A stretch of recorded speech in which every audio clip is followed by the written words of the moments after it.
Welcome to another deep dive. Today, we're plunging into a topic that keeps many of us on our toes in the emergency room. Pulmonary embolism, or PE. Yep, high stakes. Absolutely. It's a high-stakes game, and we've got some incredible material to guide us, directly applicable to what you do on the floor every single day. Exactly. Our mission for this deep dive is really to extract the critical insights from this information. We want to equip you with the knowledge to navigate the complex world of PE diagnosis and management, especially in those crucial initial moments in the ER. Those first few minutes, yeah. We're talking about those gut feelings, and then backing them up with solid clinical reasoning. Okay, let's unpack this with a classic scenario. Imagine a 40-year-old patient on birth control presenting with shortness of breath after a long flight. The immediate thought might be clot, that little voice screaming in your head, right? But how do we move from a hunch to justified action without just, blasting everyone with a CT scan? Yeah, that's the balance. That's the core question we'll tackle, because in the ER, you're constantly making those high-stakes decisions, and the material dives right into answering that, starting with validating that initial gut feeling. It's true that clot screaming in your brain is a powerful instinct. But the information we've gathered stresses the importance of not just acting on a hunch. Right. So when that feeling hits, what do you do while waiting for labs or scans? How do you, the ER nurse, start building your case? This is where the simple, rapid bedside assessment comes in, even before an EKG, labs, or an IV sometimes. Okay. The material highlights key factors that immediately make a patient a significant risk for a large, symptomatic PE. These are crucial for a quick evaluation, helping you quickly identify who needs your urgent attention. So what exactly are we looking for in that rapid assessment? What are the key things? They're quickly scanning for a few red flags. Are they over 50? Is their heart rate over 100 beats per minute? Tachycardic or Is their pulse oximetry less than 93%? Hypoxic? Do they have unilateral lower extremity edema, that one-sided swelling? Yeah. Are they experiencing hemoptysis, coughing up blood? Okay. Have they had recent surgery or recent trauma? Are they on hormone replacement, like birth control? Right, the risk factors. And importantly, do they have a history of DVT or PE with similar symptoms? Answering yes to any of these significantly elevates their risk. This brings us right back to our 40-year-old patient from triage hooked up to the Mindray. Her heart rate is 127. Her POX is 89%. Oof, yeah. You see that telltale sock ring indent on her left ankle, and she's consistently been on birth control. Checks a lot of boxes. She just got back from San Diego breathless and mentions a past roller hockey injury causing the leg swelling, which she thought was just healing. Here's where your instincts are confirmed. This is a patient who needs immediate attention. Absolutely. You get that line in, labs, and hook her up to the monitor, and oxygen wouldn't hurt either. This is where you start building that crucial clinical picture. Once you've got that patient settled and a line in, we absolutely need to gather more data. Our first 50-50 shot lab, and one of the most critical is the D-dimer. The D-dimer, okay. It's a protein that indicates any clot activity in the body, a byproduct of fibrin breaking down. Right. Now, here's the catch.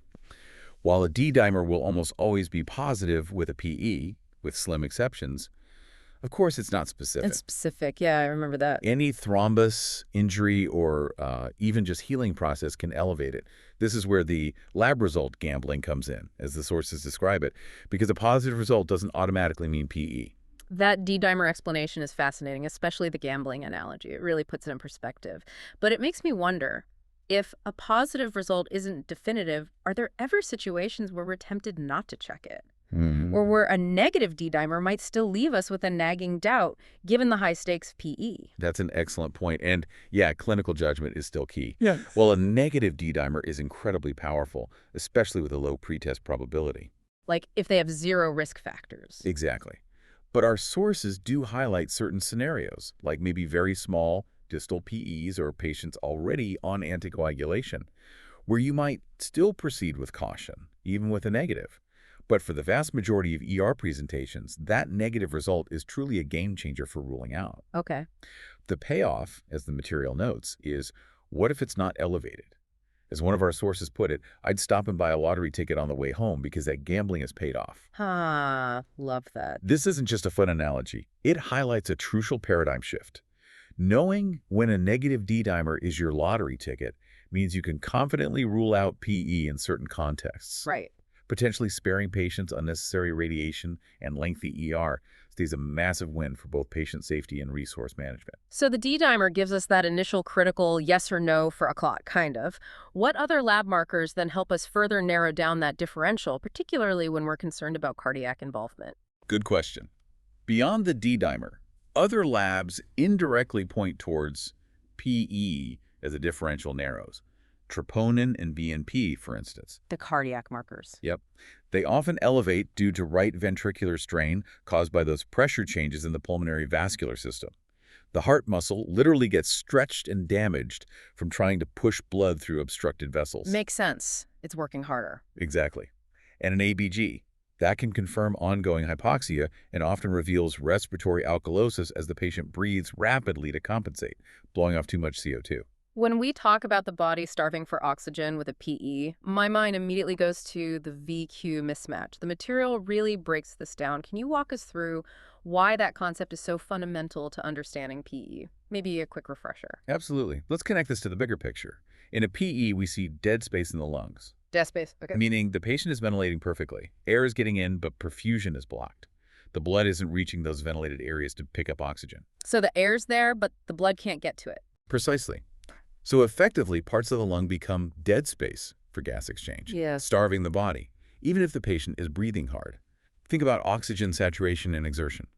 A healthy person's hemoglobin is, what, 97, 100% saturated? With exertion, O2 demand increases, and a healthy individual quickly rebuilds their reserve. Someone with a PE struggles to return to baseline, which perfectly explains why they report shortness of breath with exertion.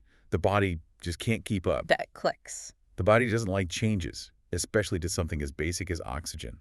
And what about that classic textbook sign, the feeling of impending doom? Oh, yeah. That one always stands out. This isn't just a feeling. Our sources reveal it's a critical physiological alarm bell. It's tied directly to the acute heart strain and shock caused by the physical blockage overwhelming the brain, triggering that sympathetic response. For you, the nurse, it's a clear signal that the patient's body is in profound distress, demanding immediate, aggressive intervention, often preceding a crash. It's a true insight into the patient's internal state that validates your urgency. So you've got a high-risk patient, you've started labs, and your instincts are screaming PE.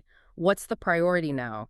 How do you, as the ER nurse, make sure they're ready for the next step? Right. Patients who come in at this point in their disease process need to be locked and lined. That's the phrase. Arched in line. Got it. Meaning you need to establish immediate, reliable vascular access with a large bore, 18-gauge IV preferably, as quickly as possible. Bore access. Yep. Get those critical labs sent, especially checking renal clearance for contrast. You need that information ready for what comes next. You can't wait on that. And then it's off to the big donut across the hall, the CT scanner, that crucial trip to get the dedicated PE study. Yes, exactly. For a dedicated PE study. And it's crucial to let the doctor know when the scan is done so they can review preliminary images. Even before the official read.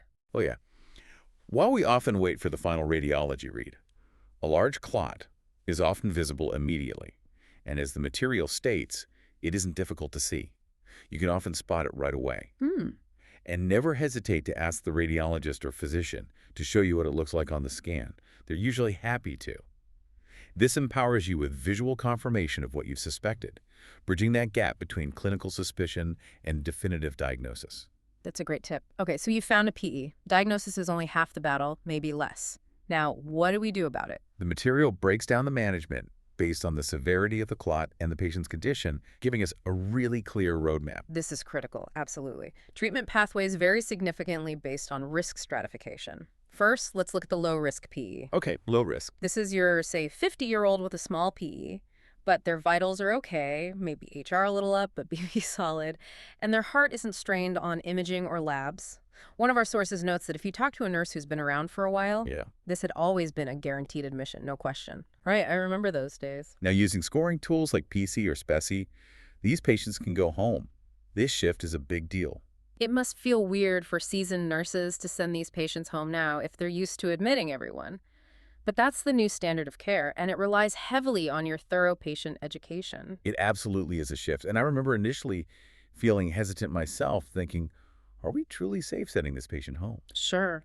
But seeing the data, and how well-equipped nurses can educate them, it's really become clear how beneficial this is. Your role as a nurse here is crucial, providing detailed education about anticoagulants like Eliquis or Xarelto. The DOACs. Exactly, including vital information about head injuries, what to do, what to watch for. Ensuring follow-up with their PCP or specialists is paramount, and documenting this teaching is essential. Covers yourself and ensures continuity. Precisely. It's an important step for resource utilization, patient comfort, and even reducing nosocomial infections when appropriate. So that's the low risk. What about the patient who makes you a little more nervous? The next step up. Right. Next is the patient who makes you nervous. The intermediate risk, or submassive, PE. SMASA? Okay. Their blood pressure is fine, maybe okay for now, but their heart rate's a little high, their troponin is bumped, and the CT report mentions right heart strain. Ah, the heart strain. That's the key. The material describes this patient as walking a tightrope. They aren't trying to die right now, but they could, and it can happen quickly. Scary. These patients are admitted, often on a heparin drip, and require close monitoring. Our source suggests checking on them every 30 minutes, or even a literal bumping the bed in the middle of the night if you can't see their chest rise, just making sure they're still breathing okay. Wow, that frequent. Yeah, they need that level of vigilance. They'll likely be in a step-down unit or borderline ICU, and this is where collaboration is key. The PERT, or Pulmonary Embolism Response Team, The PERT team. would be notified to consider if any physical intervention, like maybe catheter-directed thrombolysis, might be needed down the line. Okay, so that's the tightrope walker. And then the one you can't walk away from. The one that truly tests your mettle in the ER. This is a highest stakes scenario. The high risk, or massive, PE. Massive PE. These patients are already on the edge, unstable, and it may only take a little bit of clot movement for a fatal amount of their lungs to be cut off from perfusion. The patient is hypotensive, their oxygen is circling the drain, SBP maybe 80s, and they're barely conscious. Any movement is too much demand for their current VQ status. Oh, man. This isn't a workup, it's a resuscitation. Fluids will help, maybe some pressors starting. There is always an option for fibrinolytics, the clot busters like TPA, Clot busters. or Right. clot retrieval and interventional radiology if your facility has that capability quickly. The PERT team might already be aware before they've even completed their CT, or the doctor is on the phone with them as soon as preliminary CT images are available. Well, happening fast. Very fast. As one of our sources states, this is where you earn your paycheck. It's controlled chaos and why you clocked in this morning. Your job is to get them medicated, or to procedure ICU. It's about getting them to the next critical step to save their life. Stabilize and move. So what does this all mean for us on the floor, day in and day out? The sources provide a clear mental flowchart that ties it all together, pulling all these threads into a coherent plan. How do we simplify this? Absolutely. It helps to have that mental model. If you have a patient with shortness of breath and risk factors for PE, remember this simplified pathway. 1. Get an IV, labs, and CT done as quickly as possible. That's your initial critical action sequence. Time is lung, time is heart. Get the diagnostics rolling. 2. Keep them calm and their oxygen demand as low as possible until you have confirmation and can intervene. Yeah. Minimize their effort and work of breathing. Keep them on the monitor. Keep that O2 up. Minimize demand, maximize supply. Exactly. 3. Figure out if they're sick or not sick. This is the big branch point after diagnosis. Not sick. The low-risk ones goes home with education and follow-up. A little sick, the submassive gets admitted for close monitoring and often a heparin drip. Really sick, the massive PE needs aggressive intervention like clot busters or invasive procedures immediately. Resuscitation and disposition to definitive care. Sick, not sick, a little sick. Okay, that clarifies the main pathways. Your job as an ER nurse is truly to navigate that initial workup and get them to CT efficiently. Knowing what the diagnostics are telling you as they come back is invaluable. It's about being proactive and anticipating the next steps, moving that patient through the system safely and quickly. Getting this pathway right isn't just good medicine. It's how you keep your patients safe and ensure they receive appropriate, timely treatment. It really matters. And this raises an important question for you, the listener, to think about. How might understanding this detailed pathway empower you to advocate even more effectively for your patients? Particularly when their clinical picture doesn't fit neatly into one of these categories. Maybe they're borderline, and your gut is telling you something else might be going on. How do you use this framework to speak up? That's a great question to ponder. What a deep dive. We've gone from hunch to definitive management, covering so many crucial details that make all the difference in the ER when you're facing down a potential PE. Understanding the probabilities, the diagnostic nuances like D-dimer and VQ mismatch, and the tiered treatment strategies for PE is essential for every ER nurse.